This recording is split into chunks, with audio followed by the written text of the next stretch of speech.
오늘 우리에게 주시는 하나님의 말씀 출애굽기 19장 7절부터 12절까지의 말씀입니다. 봉독하겠습니다. 모세가 내려와서 백성의 장로들을 불러 여호와께서 자기에게 명령하신 그 모든 말씀을 그들 앞에 진술하니 백성이 일제히 응답하여 이르되 여호와께서 명령하신 대로 우리가 다 행하리이다. 모세가 백성의 말을 여호와께 전하매 여호와께서 모세에게 이르시되 내가 빽빽한 구름 가운데에서 네게 임함은 내가 너와 말하는 것을 백성들이 듣게 하며 또한 너를 영영히 믿게 하려 함이니라. 모세가 백성의 말을 여호와께 아뢰었으므로 여호와께서 모세에게 이르시되 너는 백성에게로 가서 오늘과 내일 그들을 성결하게 하며 그들에게 옷을 빨게 하고 준비하게 하여 셋째 날을 기다리게 하라. 이는 셋째 날에 나 여호와가 온 백성의 목전에서 시내산에 강림할 것임이니 너는 백성을 위하여 주위에 경계를 정하고 이르기를 너희는 삼가 산에 오르거나 그 경계를 침범하지 말지니 산을 침범하는 자는 반드시 죽임을 당할 것이라. 아멘. 놀라운 하나님의 은혜라는 제목으로 말씀의 은혜 함께 나누겠습니다. 성경 전체가 뭘까를 생각을 해봤어요. 여러분, 신구약 66권 이 성경 전체가 하나님이 하신 약속을 이루어 가시는 이야기가 아닌가 그런 생각을 했습니다.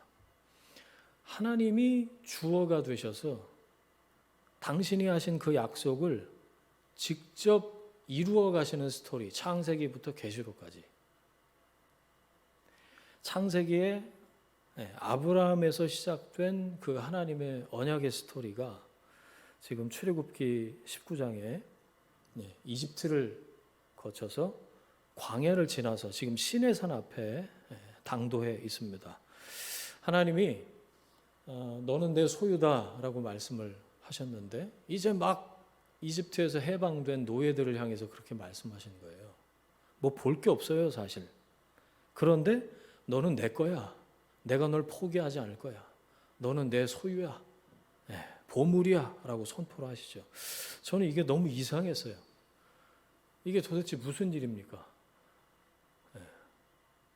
이게 하나님의 일방적인 은혜예요.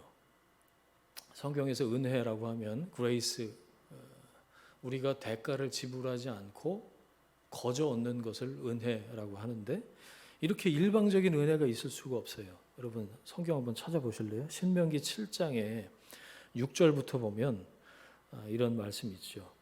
너는 여호와 내 하나님의 성민이라. 그래서 교회 이름 중에 성민교회 이런 교회도 많은데 거룩한 백성, 민족이다 이거죠. 신명기 7장 6절입니다. 내 하나님 여호와께서 지상 만민 중에서 너를 자기 기업의 백성으로 택하셨나니 하나님이 선택하셨다는 거예요. 여호와께서 너를 기뻐하시고 왜 기뻐하셨는지 이유가 안 나와요. 그냥 하나님이 기뻐하셨대요. 그리고 너를 택하심은 네가 다른 민족보다 수요가 많기 때문이 아니야. 이집트보다 숫자가 많아서 너희를 선택한 게 아니야 라고 말씀하시는 거죠. 그리고 너희는 오히려 모든 민족 중에서 가장 적으니라 말씀하셨어요. 그 다음이 중요한데요. 여호와께서 다만 너희를 사랑하심으로 말미암아. 여기도 왜 사랑하셨는지 안 나와요. 뭐 잘생겨서 뭐 집안이 좋아서 뭐가 그럴듯해 보여서 이런 게 아니라 사랑한다. 여러분 연애 때 한번 생각해 보세요. 물론 이유가 있어서 사랑하는 게 있었겠지만 하나님의 이 사랑하심, 그 민족을 선택하심은 이유가 안 나와요. 그냥 일방적인 은혜입니다. 또는 너희의 조상들에게 하신 맹세를 지키려 하심으로 말미암아 자기의 권능의 손으로 너희를 인도하여 내시되 10가지 재앙을 통해서 인도하여 내셨다는 거죠. 너희를 그 종되었던 집에서 애굽 왕 바로의 손에서 속량하셨나니 그런즉 너는 알라 오직 내 하나님 여호와는 하나님이시요 신실하신 하나님이시라. 아멘. 숫자가 많아서도 아니고 싹수가 있어서도 아니고 선택하면 말 잘 들을 것 같이 생겼어요. 그것도 아니었다는 거죠. 다만 너희를 사랑하심으로 말미암아 그냥 사랑하시기로 결정하셨기 때문에 선택된 거라는 거예요. 하나님의 일방적인 무조건적인 사랑입니다. 이게 하나님이 언약을 맺으시는 이유라고 나와 있어요. 언제 믿음을 깨닫게 저는 이제 모태신앙이지만 요즘 인격적으로 영접하게 된 건 이제 중학교 때 처음으로 첫 철야를 가서 성령의 은혜를 몸으로 경험을 하고 야 하나님 진짜 살아계시구나 이렇게 경험하면서 그때 생각이 좀 나는데 죽을 때까지 아니 죽어서도 부인할 수 없는 그런 체험이 이제 저한테 있죠. 근데 모태신앙 중에는 그런 체험이 없이 그냥 가랑비에 옷 젖듯이 그렇게 그냥 지나온 분들도 많이 있으시죠. 하나님이 나를 왜 사랑하셨고 은혜를 베푸셨는지 한번 설명해 보십시오. 그러면 설명 못할 사람 많을 겁니다. 이스라엘 백성이 그랬어요. 일방적인 은혜, 일방적인 사랑이에요. 하나님의 언약이 그랬다는 거예요. 자, 오늘 7절부터 봤는데 6절 하반절 보세요. 모세, 너는 이 말을 이스라엘 자손에게 전해라. 모세에게 이렇게 말씀하시죠. 모세를 통해서 하나님의 말씀을 들은 이스라엘 백성들이 8절 보세요. 여호와께서 말씀하신 대로 우리가 다 행하리이다. 저는 이게 헛방 날리는 것 같아요. 이렇게 말하고 있습니다. 이 사람들이 이렇게 말하면서 이 약속의 무게를 알았을까요? 자기들이 지금 무슨 얘기를 하는지 알고 얘기를 한 걸까요? 말 잘 들으라고요? 모세를 통해서 이제 들은 거예요. 언약을 지키라고요? 그러면 뭐 제사장 나라 거룩한 백성이 된다고 그러는데 그게 솔직히 잘 무슨 소리인지는 모르겠지만 일단 하라고 하시니까 하겠습니다. 네, 한껏 은혜 받아갖고 이 감정이 고양된 거예요. 그래서 무턱대고 앞뒤 안 가리고 일단 다 하겠다고 막 성경원금 뭐 몇백만 원씩 내겠다고 이렇게 사인하듯이 얘가 좀 적절치는 않은데 그렇게 사인해 버린 건 아닌가 그런 생각을 했어요. 신명기 31장 20절에 이런 말씀이 있어요. 내가 그들의 조상들에게 맹세한 바 젖과 꿀이 흐르는 땅으로 그들을 인도하여 드린 후에 이제 그 가나안 땅 약속의 땅으로 하나님이 그들을 인도하여 들이신 후에 그들이 먹어 배부르고 살찌면 돌이켜 다른 신들을 섬기며 나를 멸시하여 내 언약을 어기리니. 그러니까 가나안 땅에 들어가서 배부르고 등 따수면 이 하나님과 언약 맺은 게 휴지 조각이 될 거를 하나님이 아셨다는 거예요. 그럼에도 불구하고 하나님이 먼저 기꺼이 그 언약에 매이십니다. 그 사랑 때문에 은혜를 끝까지 말라기까지 보면 구약 내내 예언자를 통해서 돌이키지 않는 그 하나님의 당신의 백성들을 향한 하나님의 끈질긴 이 언약을 지키시려는 하나님 계속해서 은혜를 베푸시는 걸 우리가 볼 수 있어요. 누가복음 15장 그 이야기 생각납니다. 여러분 집 나간 둘째가 언제 올지 몰라요. 언제 돌아오라 이거죠. 언제든지 언제 돌아올지 몰라서 아버지는 대문을 늘 열어놓고 삽니다. 동구 밖까지 나가서 날이 컴컴해지고도 한참을 더 서성거리시는 그 아버지와 같이 하나님의 은혜는 그치지 않고 나를 향해서 하나님의 베푸시는 거죠. 한 번도 그만두신 적이 없어요. 앞으로도 영원히 그렇게 하실 것입니다. 하나님의 약속이에요. 여러분 관계가 정상적이다라고 할 때 저는 그걸 뭘로 보냐면 반응이 정상적인가, 리스폰스가 정상적인가를 봐요. 처음부터 하나님이 일방적으로 언약을 맺으셨으니까 뭐 나는 이러나 저러나 아무렇게나 해도 상관이 없는 걸까요? 여러분 주님 제가 주님을 믿겠습니다. 사도신경으로 우리가 신앙을 고백하잖아요. 믿겠다는 고백은 내 마음대로 선택하거나 결정하지 않겠다는 주권 이양 선언이에요. 여러분 언약을 맺는 일은 책임이 따른다는 거예요. 하나님은 당신이 맺으신 언약에 매이십니다. 하나님이 먼저 매이셨어요. 놀라운 하나님의 은혜, 오늘 설교 제목을 그렇게 잡았는데 여러분 하나님의 은혜에 대한 우리의 책임 있는 응답이 요구된다. 그게 뭔지 말씀을 통해서 우리가 좀 은혜를 받자. 오늘 그 얘기를 하고 싶은 거죠. 여러분, 말씀을 지키고 말씀을 따르는 거는 그래서 자발적인 사랑에서 시작돼야 그게 정상인 거죠. 하라고 그래갖고 하는 거 보셨습니까? 안 되더라고요. 자기가 깨달아야 하는 거지. 마찬가지입니다. 하나님의 은혜에 대한 우리의 반응도 자발적인 사랑에서 비롯돼야 그게 정상적인 관계다라는 거죠. 결혼을 한번 예로 들어보겠습니다. 요즘 젊은 친구들은 어떻게 생각할지 모르겠는데 너무 많이 변해서 결혼은 좋아서 그냥 같이 사는 거, 요즘 말로 하면 동거, 뭐 그런 게 아니잖아요, 여러분. 상대방에게 묶이는 일이라고 생각합니다. 상대의 부모가 내 부모가 되죠. 둘 사이에 애라도 태어나면 그 아이와도 끊을 수 없는, 끊어지지 않는 줄이 생기잖아요. 서로 묶이고 연결되는 걸 안 하려고, 책임지지 않으려고 발버둥 치면 저는 사랑은 배울 수 없다라고 생각을 해요.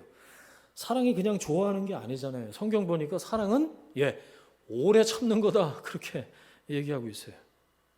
나는 다른 존재를 도저히 사랑할 수 없는 사람이라는 걸 깨달아가는 과정이 결혼이라면, 결혼이라는 그 언약, 약속에 충실할 때에만 사랑이 뭔지를 배울 수가 있는 거죠. 우리는 결혼을 통해서 이 스페셜한 관계를 맺는다는 거, 그리고 그 관계 안에 따르는 책임을 기꺼이 진다는 게 뭔지를 배워가는 거죠. 그렇게 우리는 사랑받고 사랑하면서 오래 참고 오래 참아주면서 또 다른 사람이 되어가는 거 아니겠습니까? 사람 사이의 언약도 이와 같은데 하나님과의 언약, 저는 마찬가지라고 생각해요. 하나님과의 특별한 관계가 되었다. 여러분, 이 정상적으로 한번 이성적으로 생각을 해보면 이것만큼 어마어마한 일이 없는 거죠. 하나님과 특별한 관계가 되었어요.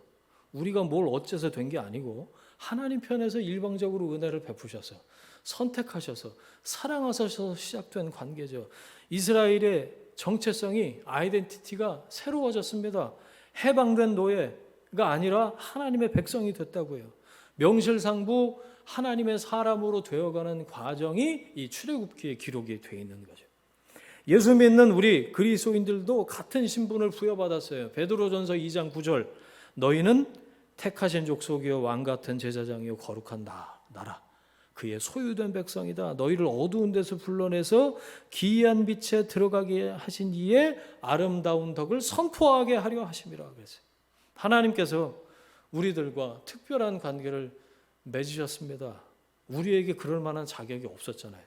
하지만 로마서 8장 말씀처럼 우리가 아직 죄인이었을 때 이미 나를 사랑하셔서 어두운 데서 불러내셨다. 그렇게 말씀하고 계세요. 은혜를 입은 거죠.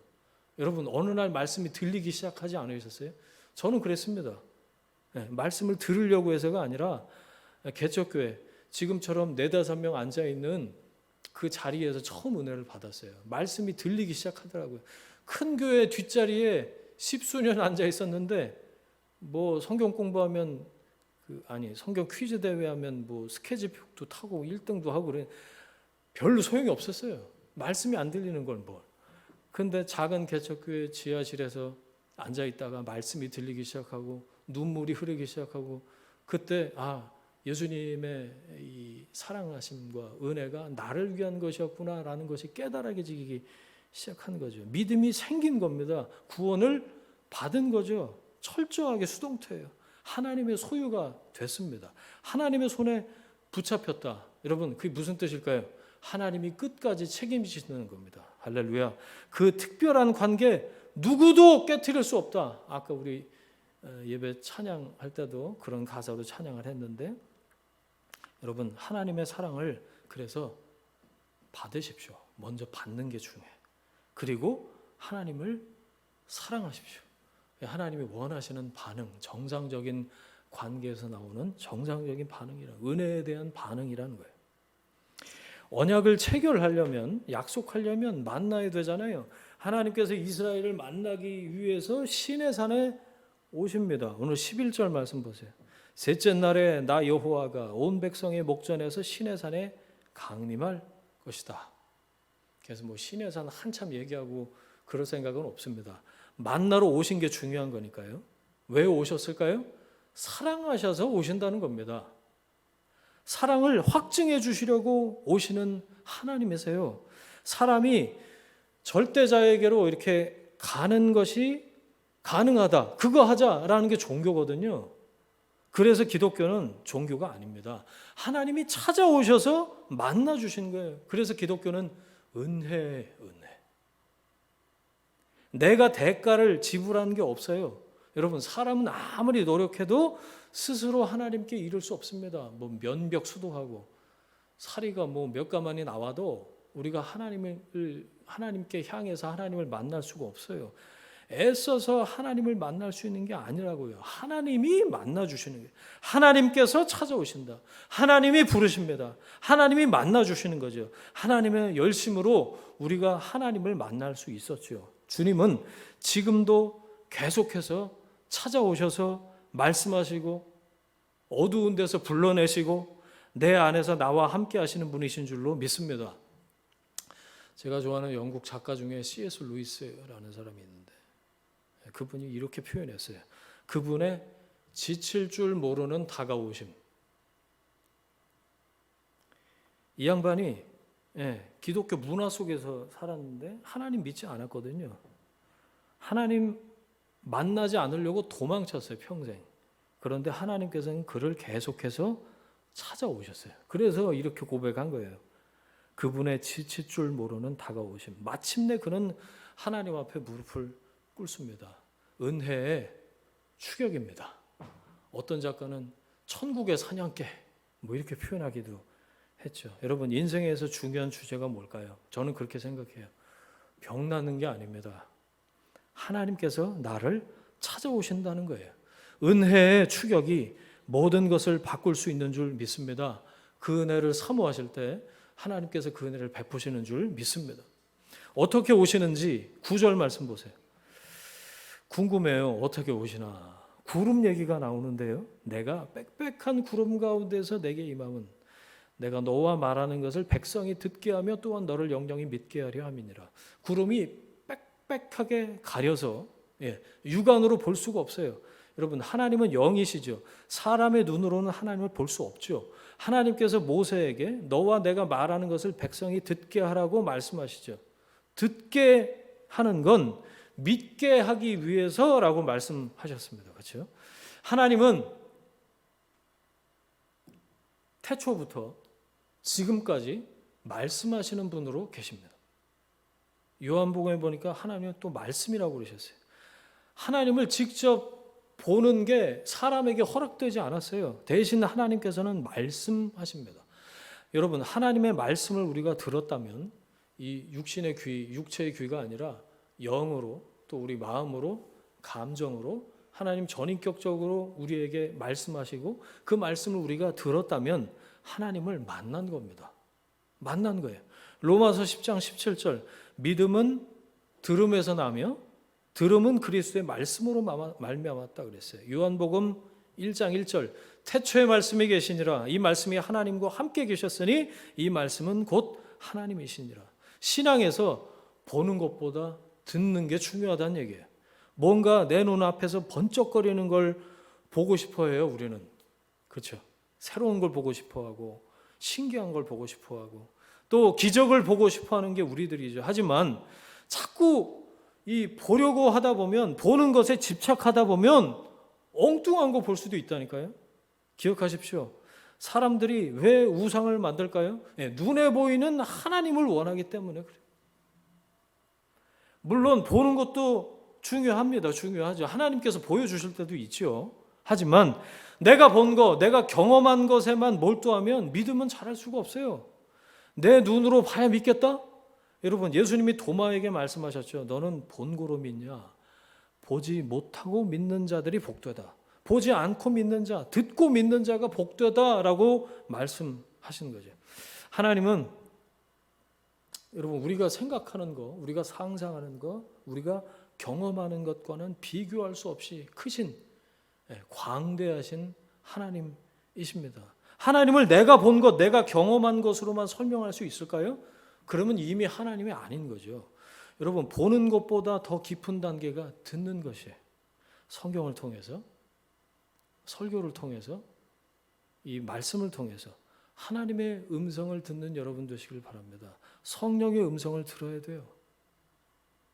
양심을 통해서 말씀하시고, 또 내 안에 있는 그 하나님과 연결된 그 영을 통해서 하나님 말씀하시고, 주변의 상황을 통해서 말씀하시고, 기도할 때 말씀하시고, 찬송할 때 임하셔서 말씀하시고, 여러분, 그 말씀하시는 하나님, 성령님 그 음성을 듣고 그 말씀을 이해하고 그 말씀에 동의하고 순종하면 변합니다.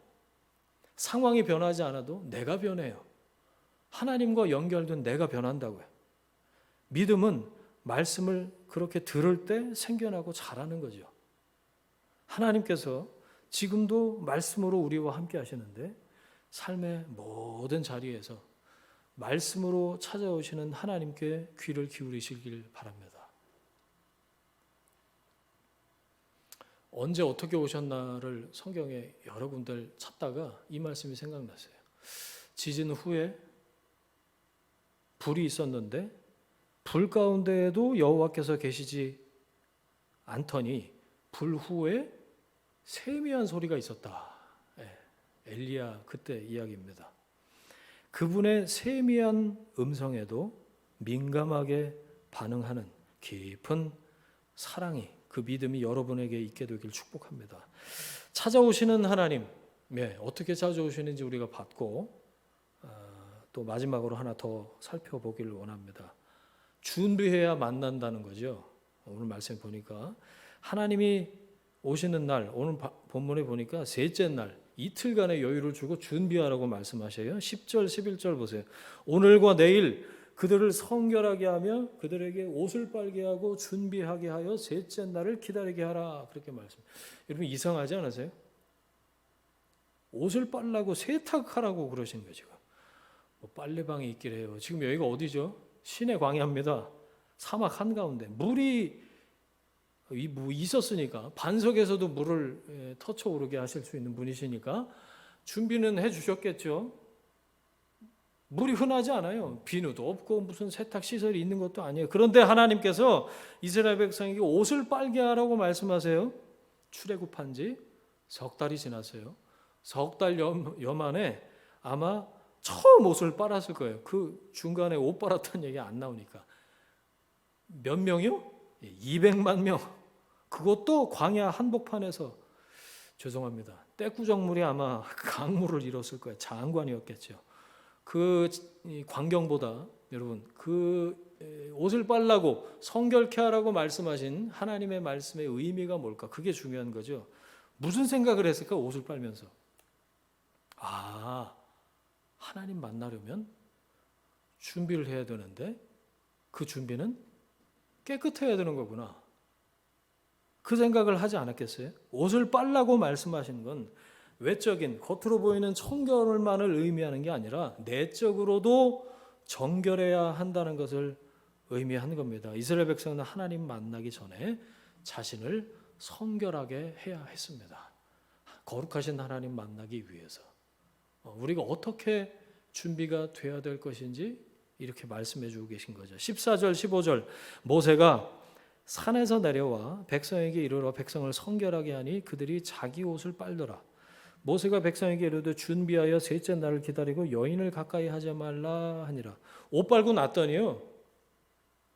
순서가 그래요. 옷 빨고 났더니 이제 남자들에게 여인을 가까이 하지 말라고 하십니다. 이것은 신체적으로나 정신적으로나 정결해야 한다는 뜻이죠. 늘 하던 대로 살던 대로 일상 그대로 욕망에 사로잡힌 그 모습 그대로 네 마음대로 하나님께 나아갈 수가 없다라는 말씀이에요. 자, 문제가 하나 있는데 여러분 이거 좀 같이 좀 풀어주세요. 근데 여기까지는 제가 물 흐르듯이 이렇게 설교 준비하면서 묵상하면서 물 흐르듯이 이해가 되던 이야기가 이 부분에서 딱 걸리더라고요. 12절 한번 보시죠. 12절 너는 백성을 위하여 주위에 경계를 정하고 이르기를 너희는 삼가 산에 오르거나 그 경계를 침범하지 말지니 산을 침범하는 자는 반드시 죽임을 당할 것이라. 시내산에 경계를 쳐놓고 넘어오면 죽을 수도 있어. 내가 직접 너희들을 죽일 수도 있어. 하나님 이렇게 말씀하신 거거든요. 왜 오셨다고요? 예, 당신의 소유가 된 백성, 너는 내 거다라고 말씀하신 백성을 만나서 계약을 체결하러 은혜의 하나님이 오시는데, 이를테면 계약서에 도장 찍으려고 오시는 건데 그것도 이틀 동안 그냥 옷 다 빨고 정결하게 준비하라고 말씀하시면서 경계를 정해놓고, 내가 이 경계 넘어오면 너희들을 죽일 수도 있어 라고 말씀하시는 겁니다. 무슨 뜻일까요, 여러분? 제가 답을 가지고 말씀을 드리는 게 아니라 저의 깨달음이고, 여러분 이 말씀을 들으시면서 어떤 깨달음이 여러분에게 있는지 좀 궁금해요. 12절, 백성을 위해서 경계를 정하셨다. 저는 이걸 이해하면 이렇게 말씀하신 이유를 깨달을 수 있을 거라고 생각을 해요. 하나님이 경계를 언제 설정해 놓으셨죠? 이때 말고 맨 앞으로 가면 기억나세요? 선악과를 따먹기 전에 경계를 이미 설정해 놓으신 거, 창세기 말씀을 통해서 우리가 알고 있습니다. 하나님이 설정해 놓으신 경계가 뜻하는 게 뭘까요? 하나님이 너 넘어오면 죽이시려고 하는 게 아니라 살리시기 위해서 저는 만들어 놓으셨다라고 해석을 했어요. 21절 말씀 한번 보세요. 백성에게 경고해라.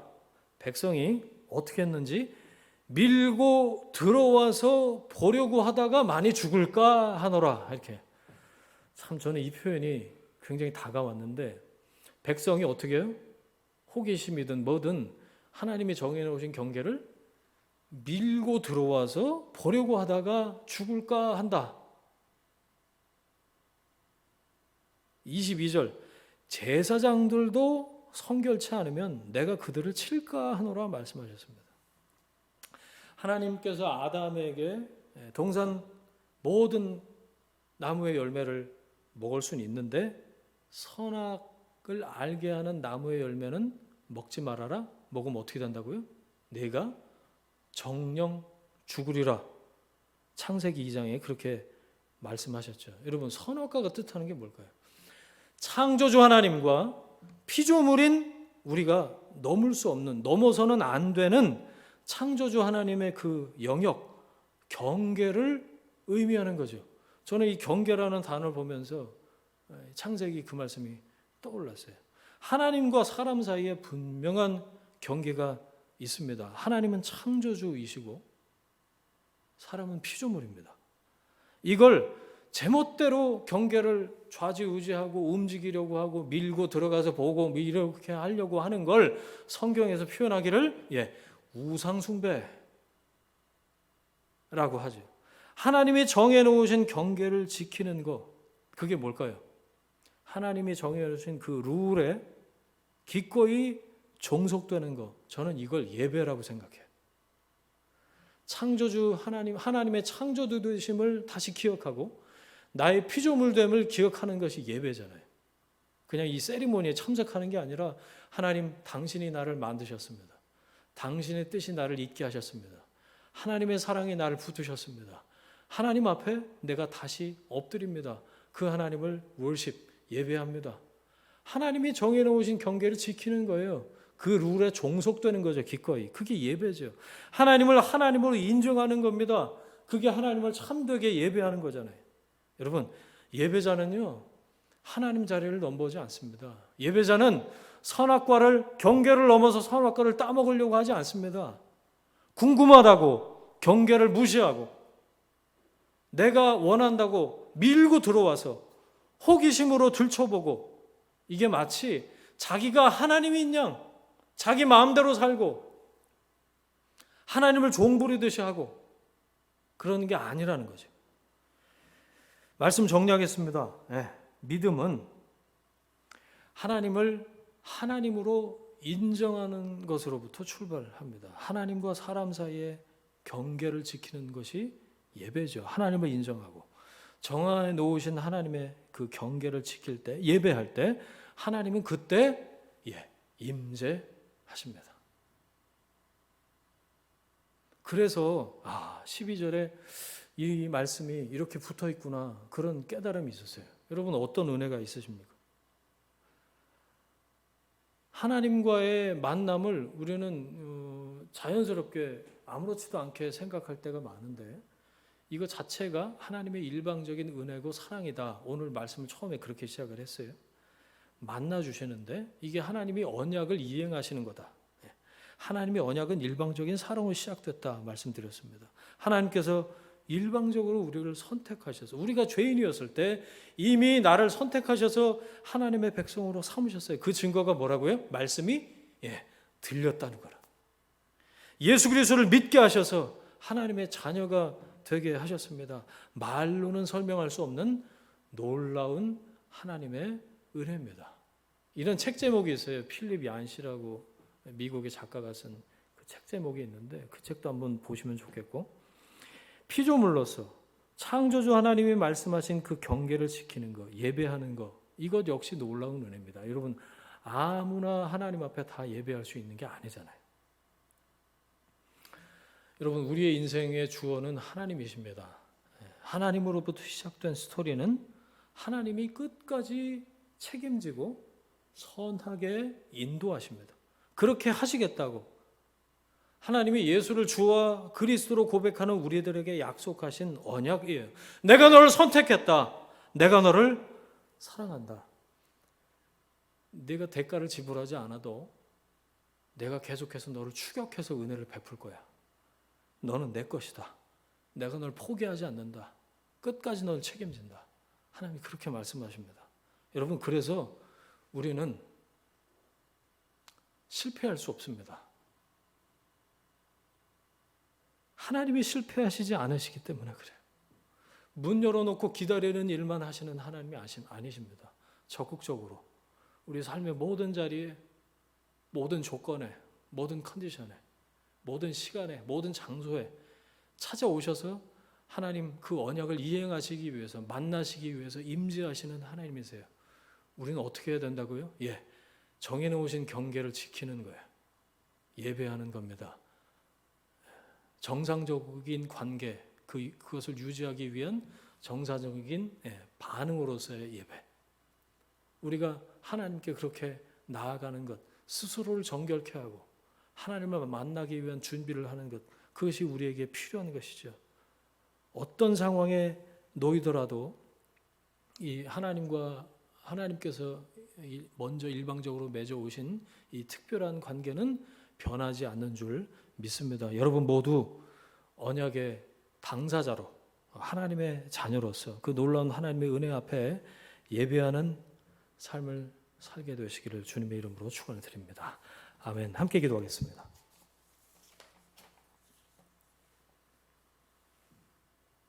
주님, 우리가 아직 죄인이었을 때 우리를 사랑하셔서 은혜를 베푸시고 언약을 맺으신 주님 감사합니다. 우리를 불러주시고 우리의 이름을 부르시고 너는 내 것이다 말씀하셔서 감사합니다. 우리의 연약함과 어리석음에도 불구하고 그 언약에 스스로 기꺼이 매이셔서 계속해서 은혜를 베푸시는 주님을 찬양합니다. 이제 이 말씀을 들은 우리가 모른 채 하지 않고 언약의 당사자답게, 하나님의 자녀답게 은혜에 합당한 반응으로 주님을 더욱 사랑하고 예배하는 삶을 살 수 있기를 원합니다. 하나님을 내 삶의 주인으로, 하나님을 내 인생의 주어로 인정하고 은혜 앞에 예배할 때 선하신 주님, 주님의 길로 인도해 주옵소서. 이제는 우리의 주인 되신 예수 그리스도의 은혜와 하나님 아버지의 사랑하심과 성령님의 동행하심이 하나님의 사랑의 언약에 기꺼이 종속되길 원하는, 그래서 주님을 예배하고 주님의 말씀을 따르길 원하는 하나님의 사람들 위에, 그들의 일터와 가정과 자녀들 위에 지금부터 영원까지 함께 하시기를 간절히 축원하옵나이다. 아멘.